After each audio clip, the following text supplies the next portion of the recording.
Sometimes I do something I don't like. And this is the real lesson.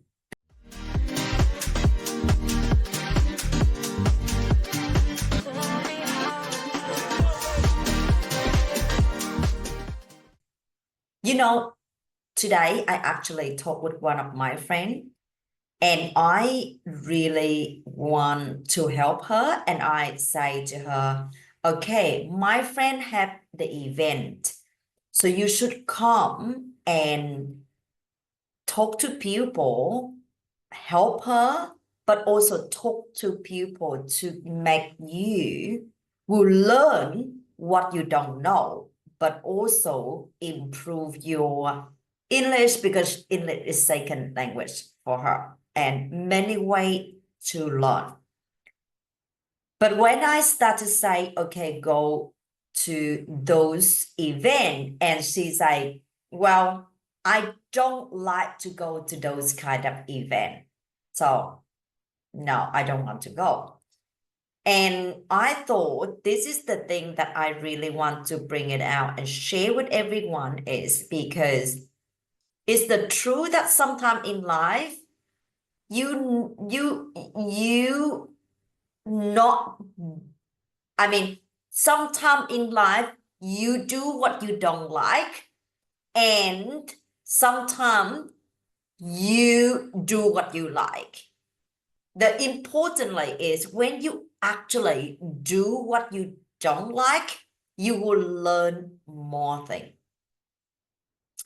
In the case that with my friend, right? So I think because based on my experience, when I was just came to Australia and I did not even know how to speak English properly. But for myself, I say, okay, I don't know how to speak English, but I speak anyway. Every time I start to open and talk and people laugh at me, or you know what I say? Hello? What? What do you say? Pardon? What do you say? Can you say it again? And I just feel, okay, they don't understand my pronunciation. They don't know what I'm talking about. But I say, I just have to say it more often. Then I will get used to it and it's okay. So that's why I actually do what if people laugh at me, I still do it. No, I still do it anyway. So when I keep doing it and I get better and better, and I still remember when the first few months I came to Australia, literally, I think, okay, I don't know much about Australia. I want to really know more about the culture, but also the trend post. And I did not like it at all. I'm very scared, very worried that people laugh at me. I couldn't speak English and I get lost, or I just really worry I can't. But my husband is working, so I cannot just wait him and go with him. So I at home by myself. That back then I work only maybe 2 days a week. I didn't work much and I have a lot of time. And I said, I have to go. What I did was I applied for find a job, and in my opinion that I don't need a job in that moment because I want to go just get on the train, the bus to go somewhere to see different places and know more things. The secondly, practice more English. So that's what I did. So I get into the train, the bus, and go somewhere. And I remember I went to the interview a few different places. Okay. A few different places. And when I go to interview different places, I learned many different things. Okay. 3 things that I remember. So what I did was the first, I had the interview with one place that in Underwood. It's very far, and I don't know. I really can't believe, and I did that. I just came to Australia not long, but I just really catch the train, the bus go to Underwood. When I come to Underwood and go to the hair salon, the salon is called Just Cut. And the salon is called Just Cut. So just do the haircut, but no color, no styling or anything like that, just cut. So when I came to there, literally, I never know what Just Cuts, what they call about. I never know how it look like, but I get in there, I interview. Literally, they want to test my skill and they ask me to help them. I stay there, and because I love to learn more, so I stay in there and I do the haircut like whole day. Like I stay until 3 p.m. and I actually do haircut, and that's how I know the hair salon Just Cut. It just do the haircut, no blow dry, no shampoo, nothing, just cut. And that later on, I go to many different shopping center. I say, oh, just I tell people, okay, I know what is that shop, how they doing it. So that is how I learn. I get into the work and I doing it. But then after that, I know more things. And that is how I telling people that how I know what it Just Cut about. And I feel good that I go every shopping center, I saw that shop everywhere later on, that I knew and I saw that and I know what it's about. And I talk to people about that. The salon, how what the service it is and how it look like. So that it built my confidence. All right. So that is one story. And I feel really good about it.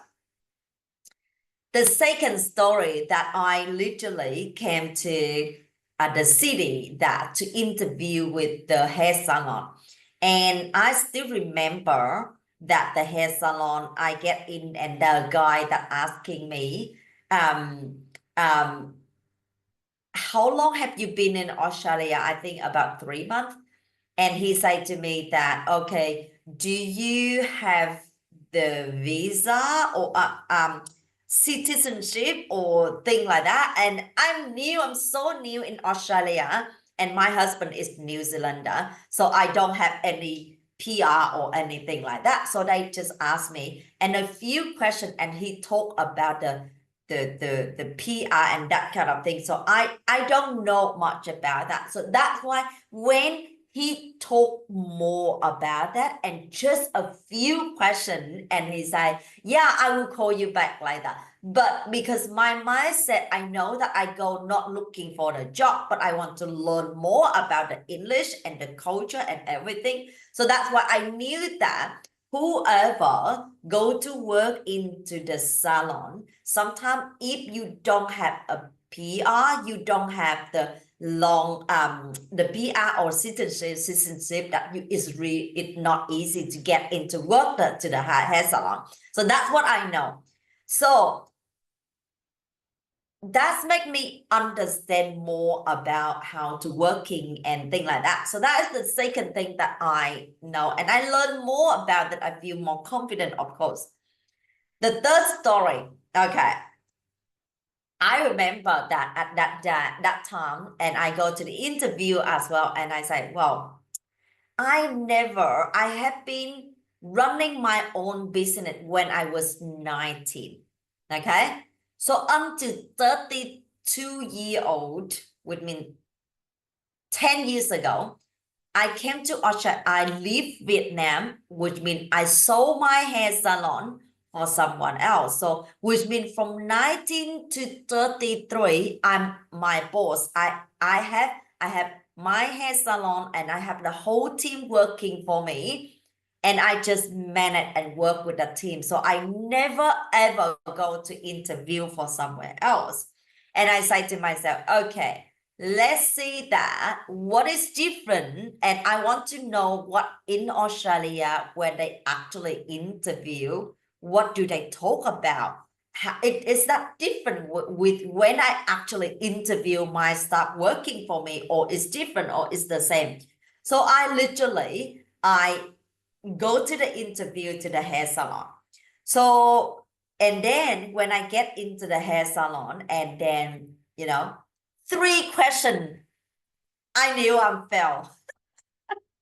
So the lady that asking me 3 questions, just 3 questions, and she said, yep, I will contact you, but she never contact.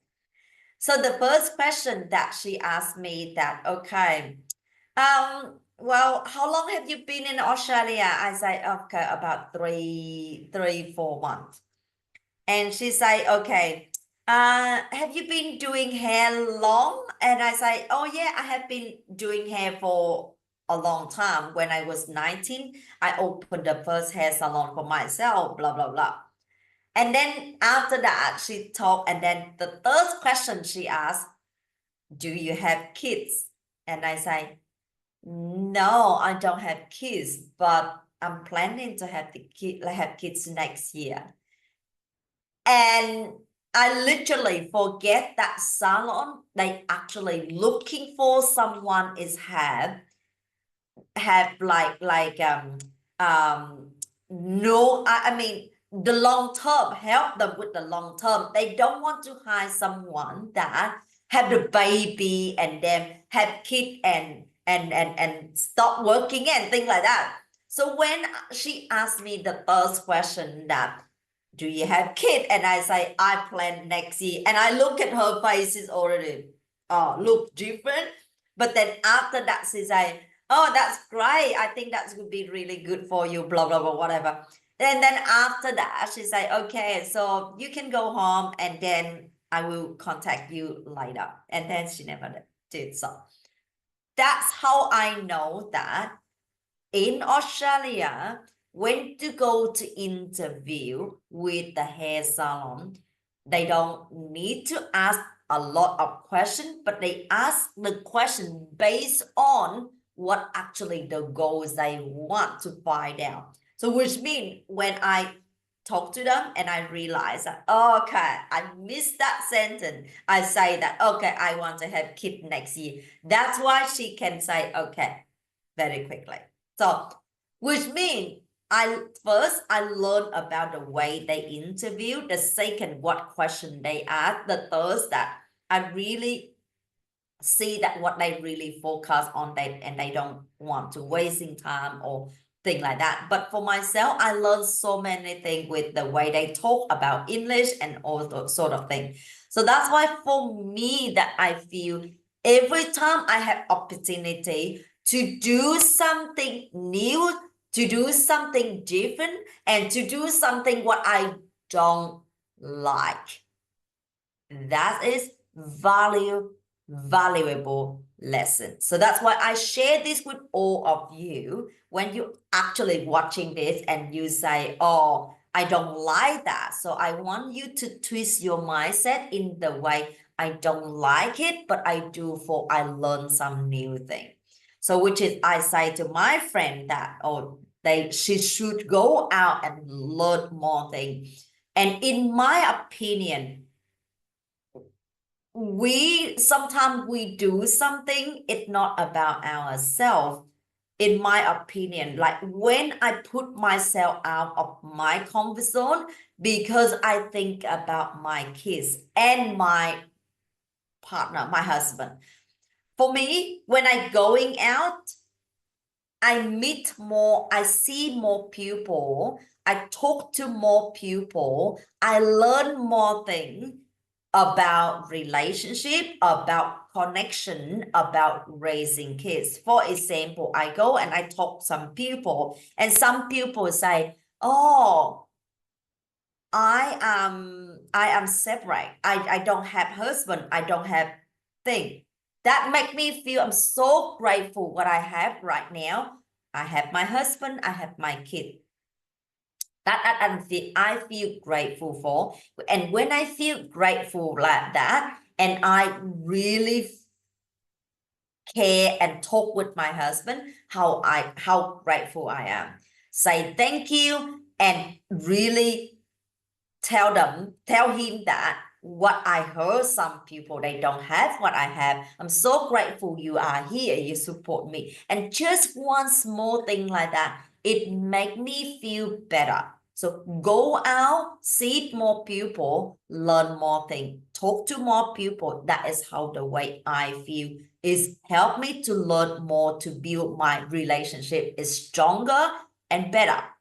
Another thing that I think for myself, I do more thing what I don't like. So which means when I actually do like that, I go somewhere, I do something, I know more thing.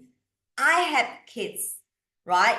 I want to know more thing. When actually my kid needs something, I will be there for them. I don't want my kids sometimes they come to me and they ask me something, I say, I don't know. I don't like that. So for myself, I really want to do more things, to learn more things and help my kids, especially in Australia. And I have 2 young kids and they growing up and they want to learn more and do more thing activity. I need to know more places. I need to know more somewhere to help my kids in many ways. So that's what I think. Sometimes we just have to forget ourselves, put ourselves out there and do more things to first grow ourselves, feel confident for myself. I do, excuse me, sorry. I do more things for myself to build my confidence, learn more things. Number 2, I will learn more things. I will talk more people. I learn more how to communicate with my husband and how to appreciate and appreciate and really grateful what I have. And number 3, that go out and do more things. So to help more people outside, but also learn more things to support my kids. That's it. So more for myself, do something I don't like, important. That's how I do. And that is only way I do so many things I don't like. That's how I am. Just the normal hairstylist, came to Australia 10 years ago. Now I am a business coach and can speak English and share with you what I have learned. So I hope this help you, inspire you, make you that get out of your comfort zone, learn more things, do more things, support more people, support your kid, and help you to grow yourself and run better business or whatever in life you get better and grow better. Again, if you are a business owner or hairstylist or entrepreneur or designer, whoever is that, if you want to learn more about business, click to the link below. I have the workshop every week. It's virtual workshop or face-to-face workshop. Just click to the link below and register for that so you can learn more every week to grow your business, especially how to attract high-ticket clients in your business. All right, I hope this helped. I really, really want to help with you. Click to the link below and register for that. Thank you. Thank you for listening to my story and thank you. I will see you soon.